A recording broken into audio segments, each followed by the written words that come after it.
Le président de la République se déplace au Maroc avec une délégation XXL. Il faut dire que l'enjeu est de taille, la réconciliation avec le royaume chérifien, avec lequel la France était en froid, problème de visa, signature de contrat, dont nous avons bien besoin, question du Sahara occidental, quitte à tourner le dos à l'Algérie voisine. Oui, le président de la République a signé beaucoup de contrats déjà et tourne le dos à l'Algérie voisine, c'est clair. Absolument. Alors, l'Élysée a donné le chiffre. Hier, il était connu par avant, c'est 10 milliards déjà signés. Déjà, hier soir, jour. 10 milliards. On en cherche 60 en ce moment pour remplir les caisses de l'État. Là, c'est 10 qui vont rentrer bientôt. Ce sont des accords long terme. Alors, vous avez ça ne va pas rentrer dans les caisses de l'État quand même, ces 10 milliards. Vous avez le prolongement du TGV marocain qui irait de Kenitra. Alors, c'est près de Rabat jusqu'à Marrakech. C'est un gros chantier. Parce qu'il n'y a pas seulement les rames. Il faut toute l'ingénierie, toute la structure. Alors, les Français sont dessus. Il y a de l'hydrogène vert. Il y a de l'investissement aussi. Il y a des plateformes d'échange entre les Marocains et les Français. Bref, c'est une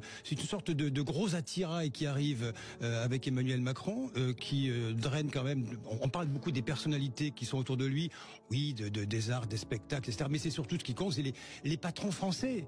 Ils sont une quarantaine. Il y a tous les groupes. Jean-Jacques, vous avez LVMH, Veolia, Orange, Engie, Alstom, Total Energy, CMA, CGM. C'est un petit morceau de France qui s'est déplacé à Rabat et pour signer ces fameux contrats, 10 milliards, c'est important. Et vous avez effectivement l'autre aspect des choses, plus politique, puisqu'il y a 9 ministres, dont Bruno Retailleau, pour les histoires d'OQTF. Souvenez-vous, il y a eu le meurtre de Philippines récemment qui a ému la France. Bref, c'est le président qui sort le grand jeu.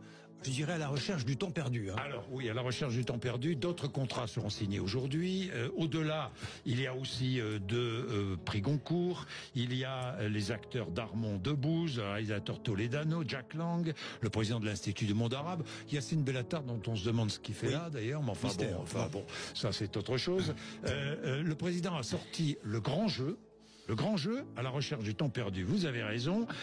Mais il a dû au préalable annoncer la reconnaissance de la souveraineté du Maroc sur le Sahara occidental. Oui, alors ça, là, nous étions en retard, la France, là-dessus. Les Américains l'ont fait, l'Allemagne l'a fait, l'Italie aussi, et tant d'autres pays. Et il fallait, cette façon, c'était l'un ou l'autre.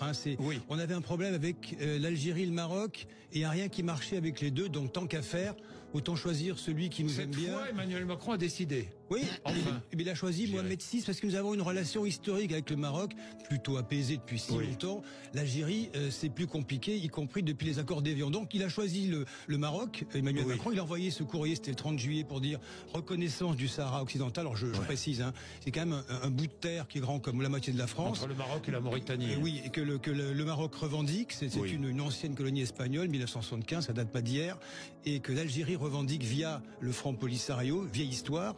Et les Algériens, du coup, sont très fâchés contre nous. Mais est-ce grave qu'on soit fâché avec un pays qui nous déteste? Alors le président, non, c'est pas grave. Je pose la question. Bon, il faut faire des choix. Il n'y a pas de et en même temps dans cette histoire. Faites le choix. Non, c'est pas grave. Vous avez le président algérien, c'est Abdelmadjid Tebboune, qui a dit je n'irai pas à Canossa, grosso modo. Il veut pas venir en France. Il nous tourne le dos. Il fait de la politique intérieure aussi. Il y a une espèce de désamour depuis la guerre d'Algérie. On va pas refaire ça ce matin. On n'a plus le temps.